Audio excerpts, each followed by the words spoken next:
Every summer, the Elmhurst Police Department holds their award-winning Neighborhood Roll Call program in neighborhoods throughout Elmhurst, offering residents an opportunity to meet their local police officers in an informal, non-enforcement setting. Occurring on neighborhood corners, officers run their roll call briefings as they change shifts. Residents are invited to listen in and get up to speed on recent issues, as well as to ask any questions they may have. The program runs through the summer months, and signs will mark the area 1 week prior to where the neighborhood roll call will occur.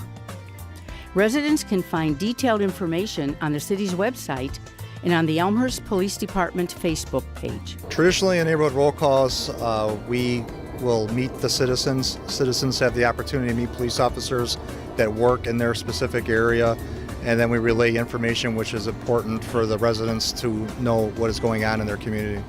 I just like to see that the community came together, that there were people here, that there was plenty of officers here that were super informative. It's a community engagement event. Members of the community get to come out and talk with us about current events that are going on within the city and different crime hazards that may be occurring, and it's a good opportunity for them to ask us questions. At the neighborhood roll calls, there's a lot of things that the residents can learn. Just stuff that's been going on in the neighborhood. Not everybody's on Facebook, not everybody reads newspapers. I just think it's very, very informative, and it's just nice to know that we have such a wonderful police force that is really, truly, watching out for us and in the neighborhoods and everything. So it's a great time for them to ask us questions, and it's a great time for us to be able to interact with them in a positive light. A lot of times when we go to something, it's not under the best circumstances, and this is a great way for them to interact with us and be able to talk with us and not just see us, passing by in a car or something like that. It's just kind of nice to hear it firsthand and to get the recommendations, that they're giving us to stay safe. The goal of the neighborhood roll call is to assist the police department in forming partnerships with the community, to inform the residents of any ongoing crime trends which are happening within the town, and also to assist the residents in helping us keep their neighborhood safe. Coming soon to your neighborhood. Don't miss it. For information, please visit www.elmhurst.org/NRC or call 630-530-3061.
Good morning and welcome to Community Conversations. My name is Kathy Jordan. I am the chair for the Elmhurst Senior Commission, and I want to thank you for bearing the weather today and coming out to hear a very, very important presentation that we'd like to have you have knowledge of that is happening in our community.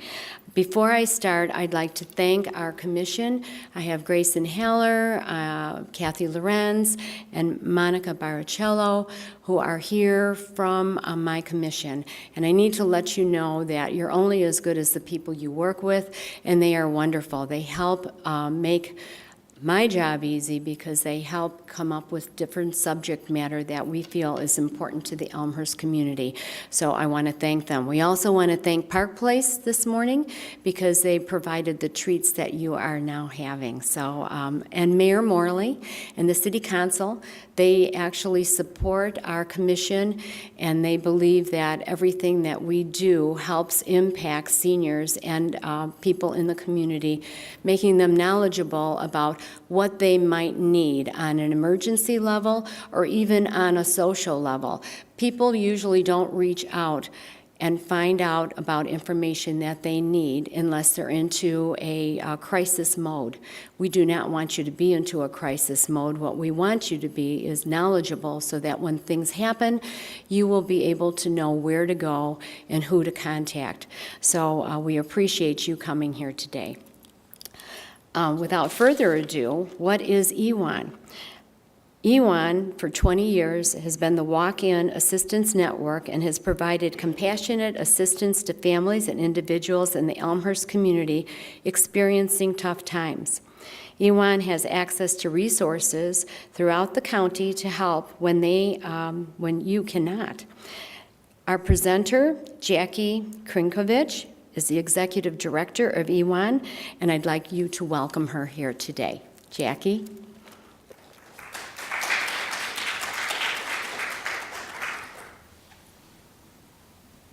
Good morning. I don't know if I need to lift this up a little. Let me know if you can't hear me. I echo Kathy's thanks in you venturing out on this lovely spring day. I guess Thursday was just a tease to remind us what we're missing this year, and well, I guess it always does eventually come, so this time won't be any different. I want to thank you for the opportunity to share with you the information about the Elmhurst Walk-in Assistance Network. For 20 years, as Kathy said, we've been serving the Elmhurst community, and it's my pleasure to tell you about the programs that we have to offer, and I will try to highlight along the way some of the things that might be of specific interest to seniors, although we do serve all members of the community. First, by way of a little background, I'd like to tell you where we came from. About 20 years ago, about like 21 years ago now, some local church staff members, a pastor and a couple women working in the churches, were bothered by the increasing number of people who were coming to the doors looking for some kind of assistance. Being churches and church people, they didn't like to turn people away. They wanted to be able to help. But each time someone would come asking for help, the church pastor or staff member was faced with a host of judgment calls surrounding the request. Was it legitimate? Was the money they might give out, was it going to be used in the way it was they said it was going to be used? How did they know the person wasn't going to go from that church and then go to the next church over and ask for the same help? And in cases where they very much felt sorry for someone and know they really needed that help, would they be able to help in the best, most effective way possible? So these three women put their heads together and they said, what if we had a central place where we could send people? What if all the churches maybe took all our resources together and put it in that one central place so that we know it could be used most effectively, and by pooling our funds, we could give people the help that might really get them over the hump that they need? What if we were able to keep track of what people were using and how often they were using it? What if we had a little food pantry that we might be able to offer people who are hungry, a little something to get them through? So that was the concept they came up with. They found a central location. They pulled together volunteers from all the churches, and in 1997, October of 1997, the Elmhurst Walk-in Ministry, as it was then called, opened its doors and has been going strong ever since. We've grown substantially in 20 years. Our budget is probably over 6 times what it was that first year. And while we continue to rely on the financial support of churches, our donor base has grown to encompass businesses, service organizations, and a whole lot of very generous individuals in Elmhurst who believe in the concept and the value of neighbors helping neighbors. In 2014, the scope of the organization had grown in such a way that no volunteer actually wanted to take it on. So the board decided to hire an executive director, and that became me. So I've been the only non-volunteer associated with the organization in that 20 years. In 2016, we changed our name from Elmhurst Walk-In Ministry to the Elmhurst Walk-In Assistance Network to more clearly reflect to people in the community what we do. It's been the hardest name change ever. People continue, including our own volunteers, could always slip back to our old name, but we are really trying to Elmhurst Walk-In Assistance Network. The mission has remained the same throughout, to provide compassionate and effective assistance to people in need within our community. We are open to all, and we do not discriminate on the basis of religion, race, color, creed, or sexual expression. People often express surprise that there's a need for such a place in Elmhurst. Aren't we just such an affluent town? Now in my 5th year in this job, I can assure you that amidst the affluence evident here, there are a significant number of people in Elmhurst who live close to the edge. You might be surprised to learn that 15% of the students in Elmhurst schools are on the free or reduced lunch program. That means 1 out of 8 kids are deemed food insecure right here in Elmhurst. In addition, you have a number of families or individuals who may have been doing just great, and then life, as it has a way of doing, can thrust them into financial difficulties. There might be a divorce, a serious illness, a job loss, or a death. And all these things can send people in a downward spiral. Seniors who live on a fixed income and very often at a tight budget are often particularly vulnerable to something, unexpected expense that pops up, and might also be left unable to pay a bill. So it's our mission to see people through these tough times, to maintain a warm and well-lit home, to keep families together and people in their homes while they work to get back on their feet. To be eligible for our financial assistance, you must live in Elmhurst and have been able to prove that you've done so for at least 90 days. You can have children in an Elmhurst school. And what this also means is the very southern portion of Bensonville, just south of Grand, that's part of Bensonville. They are eligible for our services. Or you can be a member in good standing of a partnering Elmhurst church. Our site is donated to us. We are given it free of charge from St. Peter's United Church of Christ there at Church and Cottage Hill. We're open Monday to Friday from 10 to noon. As our name suggests, no appointment is necessary. You can just walk in. If you're registering for the first time, you're asked to bring 2 forms of ID, one a picture ID, and something that proves that you have been in Elmhurst for at least 90 days. So a past bill, a 90-day-old bill, or something of that nature that shows you've been here for that period of time. And if you're coming as a non-Elmhurst resident, but as a member of an Elmhurst church, it's best to seek a referral from your church pastor before coming in. Now, there is a flight of stairs to navigate to get down to our site. And what we like to emphasize, if you're disabled or that flight of stairs poses a barrier to you being able to visit us, we are happy to put together a team of volunteers to come to you and get you registered and get you the assistance that you need. So what kinds of help do we offer? The majority of our money goes towards rental or mortgage help, so we can help with those things, and utility bills. We primarily help with gas, electric, and water. We do not normally cover phone. We definitely don't cover cable. We don't normally cover phone, but if you're a senior with a MedAlert device that's tied to a phone, we do consider that necessary to the safety of the senior, and we would pay a phone bill in that case.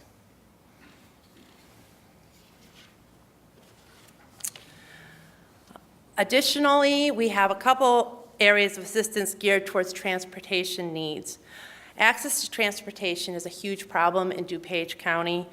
There just isn't a great public transportation system, and that can often pose a barrier to employment. So almost since our inception, we have partnered with Meta Motors on Spring Road to offer car repairs to people who might need that vehicle to get to work or just to get around. We do ask that the car needs to need a repair in terms of safety and operation. We don't do maintenance on vehicles, so you can't just come in and get an oil change. It is for the safe operation of the vehicle.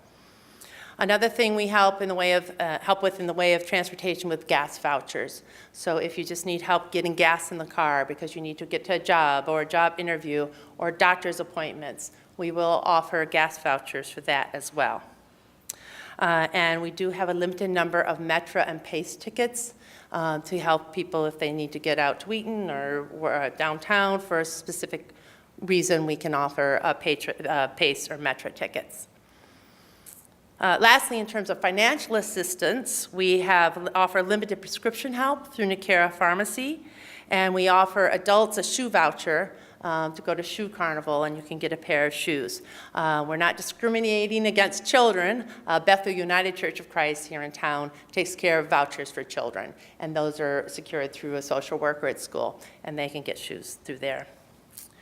It is important to note that no cash is ever given to clients. All money is sent directly to our service providers. You may have noticed as I talked that much of what we do is facilitated by partnerships with local businesses who agree to accept vouchers from us. We also work closely with a number of service agencies and organizations to meet some of the other needs of our clients. Many of the people who visit us make use of the Immaculate Conception Food Pantry, as I already alluded to, and they go there on a regular basis, maybe as much as you can go as often as every 2 weeks. So we serve as the gatekeeper for the ICU Food Pantry. Clients must come to us first for a voucher to visit there. We also refer clients to the Elmhurst Yorkfield Food Pantry, which they can visit once a month, but they work completely independently from us. You don't need to come to us to visit them. Making use of a food pantry on a regular basis is a good way to stretch a tight budget. Again, we urge anyone who might want to use the pantry but who can't navigate the stairs to get a voucher to just call us, and we'll arrange to get the voucher over to the pantry for you. For clothing, we refer clients to 2 local clothing closets run by churches, the First Methodist Church Clothing Closet and the City View Community Church Clothes Closet. Goodwill also donates a number of vouchers to us to give to our clients. Another resource we connect clients to is computer classes. Now, these are run by the People's Resource Center that's centered out in Wheaton, and they have sites throughout the county. But we are fortunate that one of the sites happens to be St. Peter's, so it's very easy for us to refer our people right there to St. Peter's Church to take a computer class. If you complete one of those 6 weeks courses, People's Resource Center will supply you with a refurbished computer because it's no use having the skills if you don't have anything to use it on. So you may get a full working computer at the end of the course. We also try to help people in job searches. Hope's Front Door, which is a very similar organization to ours, located in Downers Grove, sends out a weekly jobs list, sometimes as many as 4 pages of local jobs available. And we are able to then forward that jobs list on to any of our clients who express interest in being on a list. We also keep information about other job training opportunities, resume writing, interview skills, and whatnot that are offered in a number of different agencies in the county, including Goodwill Workforce, WorkNet DuPage, and places of that nature. So as you can see, referrals in general are a whole big part of what we do. We pride ourselves that if we can't help someone with something, we make it our goal to find someone who will. So in addition to all these things, we have some special programs. A couple of these are in the schools. The first is the school snack program. We purchase healthy snacks that we order monthly from the Northern Illinois Food Bank. They deliver the snacks to York High School, and we have a couple of volunteers who who then go over to the high school, divvying them up. They're delivered to the social workers in all the schools who want to participate in the snack program. And then children who are, again, on the free or reduced lunch program can come in to see their social worker and just get a little energy boost throughout the day. Our other program that's geared towards the school children is the Student with Activity Needs program, or SWAN. Social workers can apply on behalf of students for money to help pay for activities beneficial to the academic, physical, or social well-being of the child. So all sorts of requests come in for this.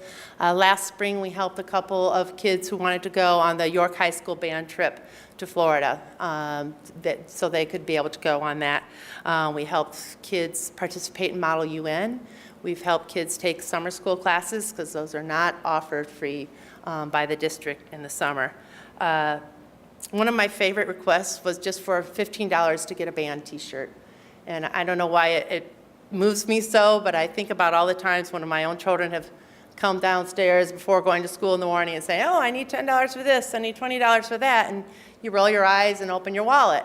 But for some people, that's not so easy. And so here's just a kid who wanted to belong, who wanted to feel a full part of that band, and wanted the t-shirt. And so it was a small request and one we were happy to help with. Public school education is free, but once you leave the classroom setting, there are all sorts of fees and extra costs that pose a real barrier to kids without a lot of extra money in the household. So at EWAN, we want to ensure that all the kids have the opportunity to reap the benefits that come with extracurricular activities. Our newest program that we installed will be a year old on May 1st, is our dental assistance program. We noticed that a lot of clients, especially those who are working in low-paid jobs without any insurance, were foregoing seeing the dentist. And that, of course, can have both cosmetic and health repercussions. So we thought, what can we do to address this problem? And we reached out to send letters to all the local dentists and to see if any of them were willing to partner with us so that we could provide some basic dental care to people who were going without. And 6 dentists responded to the call, and our dental program was launched a year ago. Sometimes it's grave or even tragic circumstances that bring people to us. And it's for these situations that we developed our Hope Fund.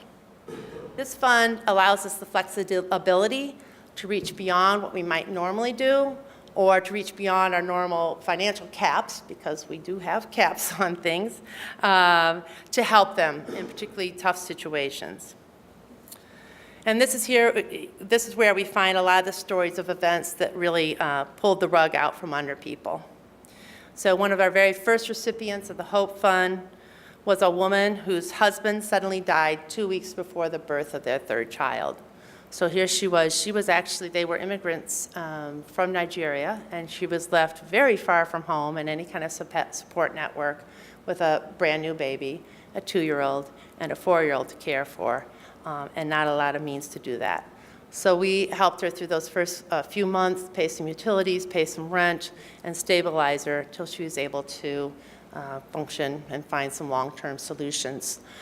She was just in on Tuesday, and or I guess it was a Thursday, and she was telling us about the oldest little girl who's now 7 and would be making her first communion next month, and she was very excited about that. So it's good, you know, we develop relationships with people over time, and it's nice to see things go on an upward trajectory. Another story that illustrates the breadth of circumstances we sometimes encounter. A couple years ago, a family came to us when an asbestos abatement project in their home went awry, and toxic chemicals were affecting the health of their 3-year-old. They were forced to leave the house because she was not able to breathe. It's one of those circumstances, things just snowballed and ended up having to tear out the cement, tear out the studs, tear out drywall, all to get these toxic chemicals out of the home. In the meantime, they had just been in it about 3 months.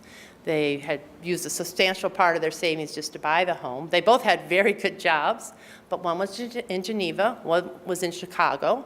So where do you centralize? So they couldn't go closer to their support network. They had little family around. And after weeks of taking advantage of what they could and couch surfing where they could, they were really at wit's end by the time they came to us. They were afraid they were going to lose the home altogether. So we were able to put them up for several weeks in the Staybridge Suites. So they had a central place to locate and were able to take care of the home. I wanted to share actually a letter we got from this woman after we helped them, thanking us for what we had done, just to give you a little idea of what this kind of help can mean to people. She told us, "This is difficult to write only because words cannot express the gratitude my family has for your generosity. You know the condition we were in when I found you and asked for help. As a mom, wife, professional, and homeowner, I was in a state of despair, pain, and fear without the basic need of housing being secured for my family. It was a horrible feeling. Because your organization was able to secure housing for us, we were able to pursue saving our home. Because of your organization, I was able to conserve a little bit of energy to mother my daughter instead of finding the next floor to sleep on." She goes a little later, "We want to say thank you for saving us during this extremely difficult time for our family. Your Hope Fund definitely gave us hope. You were there for us when no one else was. You allowed us to survive this. I look forward to working with you as a contributor instead of a recipient in the future. It makes my heart smile to think that we could help those who so graciously helped us. Please understand that you have changed our lives forever. As I have said before, thank you, thank you, thank you for everything you have done for us." And I will say that they did indeed go on. Not only they reimbursed a good part of what we had paid for them. We did not ask for it. And then they have come down, have become regular donors to us. So obviously very grateful for the help we were able to give. And then sometimes when it rains, it pours, or more accurately, you might say that one problem can lead to another. We helped a woman just this past fall whose troubles began with the loss of her husband several years back. I'm going to let her again kind of help tell her own story via parts of a letter that she sent to us. She said, "A few years ago, my husband had passed unexpectedly, leaving me with 3 daughters. At that time, I promised them that I would make sure all of them would be able to stay in their school and graduate high school with their friends. They had been through enough losses in their short life, and the one constant they had was school. Not too long after that, I lost a really good job of many years that would have allowed me to keep that promise. And then a friend of mine told me about E1. Times were tight, but we were managing, and I knew that other people were worse off than we were. I didn't qualify for any other help, but I made do, and we were surviving. I looked for work and took what odd jobs I could find until I found something with a steady income. The pay was low, but I could pay most of the bills. We were barely getting by. The first time I walked into your office, I was devastated. I always was able to make things work, and this time I was out of options. The volunteers helped me with all the paperwork, but more importantly, they gave me back my hope and self-esteem, along with some long-needed hugs.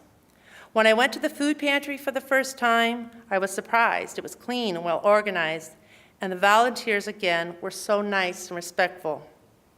I hadn't been to the store in over a month and was hungry and a little overwhelmed, and I burst into tears.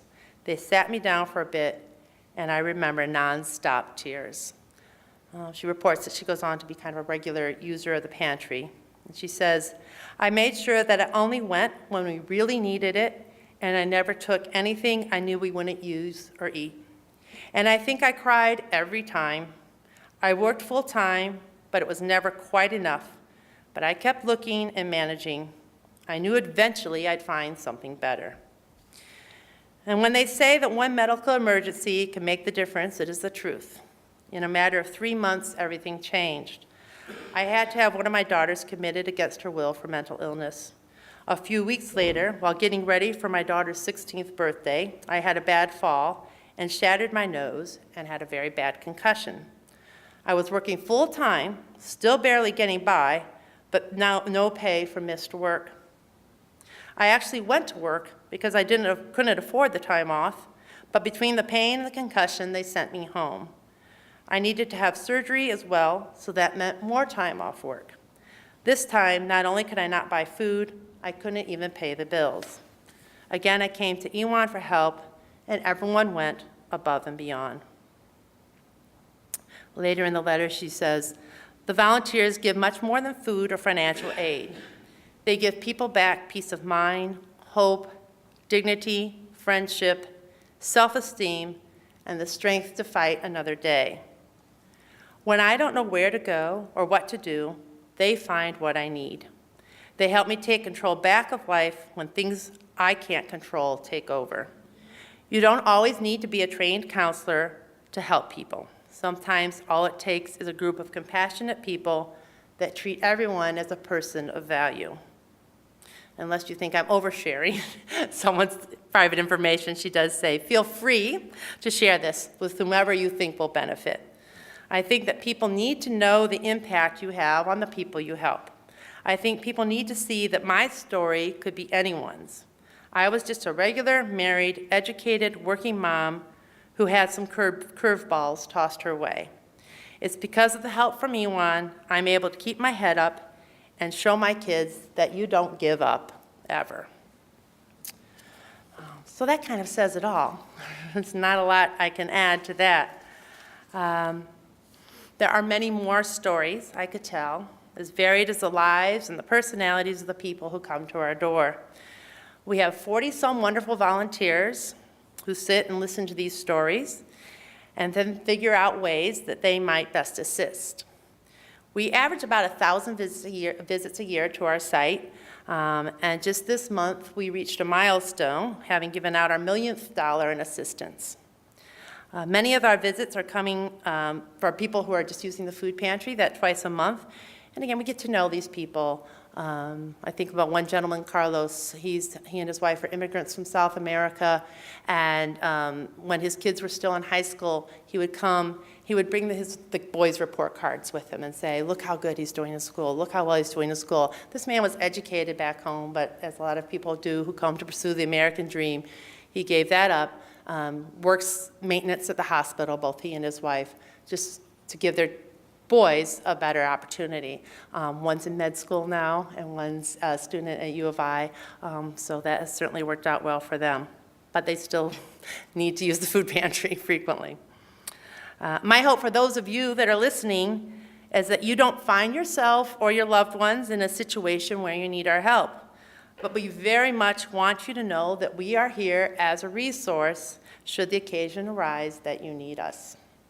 The process for getting help is very simple, and we try to be as non-invasive into your privacy as we can be, and still assure the proper help is given. I urge you to pass on what you've learned today here to others so that anyone living in this community who might benefit from our help knows that we're here and can come to us. I could provide some contact information if you want to reach out. For those of you that are here in the room, there's some pamphlets.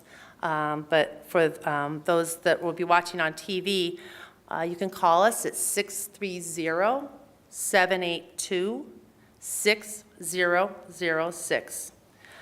We are in the office only a couple hours a day, but the first thing the volunteers do in the morning when they come is pick up phone messages and then return those calls. We can also be reached via email at walkin97, so WALKIN 97, at ewanet.org, ewanet.org. And we do have a website, www.ewanet.org, ewanet.org. If you don't need our services, but you want to support us otherwise, we always welcome donors, we welcome volunteers. And I want to take this occasion to invite you all to our annual fundraiser, the Q for a Cause. This will be our 4th annual. It happens over Labor Day weekend, the Sunday of Labor Day weekend. It's a barbecue contest. We have bands, we have food, we have a lot of fun for families. And so you're welcome to come out and join that and support us as well. Again, I thank you for this opportunity to be here and tell you all about what we do. I will take any questions after the fact, and anything you can do to help get the word out, we very much appreciate. Thank you so much.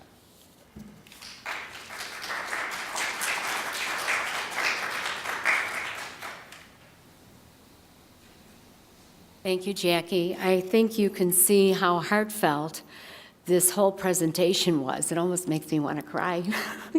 I think it's useful information for everyone, not just for seniors, and that's why we felt it was very important that we have Jackie share that information. So if you know of anyone or you need help, you'll know where to go. I neglected in the beginning to recognize Helen Fitzpatrick. If you'd like to stand up and give a little wave. She's with Metropolitan Family Services that happens to be housed right here in City Hall. They have many, many resources that can help you as well. And so I encourage you, if you need help, either with Jackie's organization or with Metropolitan Family Services, to make sure that you come into City Hall and ask for Helen. She's a great resource. One of the things I'd like to share with you before we close is every year the Commission has been trying to recognize outstanding volunteers in the community. This year we are going to have our third nomination for Outstanding Senior Citizens in Elmhurst. And I know that if you aren't associated with an organization, you might know a senior. It's one of the ways that we can actually say thank you to people who do things behind the scenes that put the magic and make our community a community that people want to stay in and actually want to participate in. It inspires other volunteers as well. They go, wow, that person does a lot more than I do. I guess I can put more energy into this. So I just think it's really important. I want to tell you what the contact information is. You can get a nomination form at the city clerk's office, and you can ask for Ellen. Her phone number is 630-530-3010, or by email, cityadmin, and it's C with a capital C, ITYADMIN @elmhurst.org, and get a nomination form. I just think it's so important. Last year we recognized 14 people, and this room was filled. And it was just so inspiring to see the people that do the magic behind the scenes. Nobody volunteers to get recognition, but I need to let you know it's always nice to have an attaboy. So I just want to encourage you to, if you know someone, to nominate them. We will be actually recognizing them in November, and the applications have to be in by August. I always close with a quote. Today's quote is, "Today only happens once. Make it amazing." Even though it's awful outside. Think spring. Thank you so much for coming to Community Conversations. We will see you all in the fall. Thank you very much.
Every summer, the Elmhurst Police Department holds their award-winning neighborhood roll call program in neighborhoods throughout Elmhurst, offering residents an opportunity to meet their local police officers in an informal, non-enforcement setting.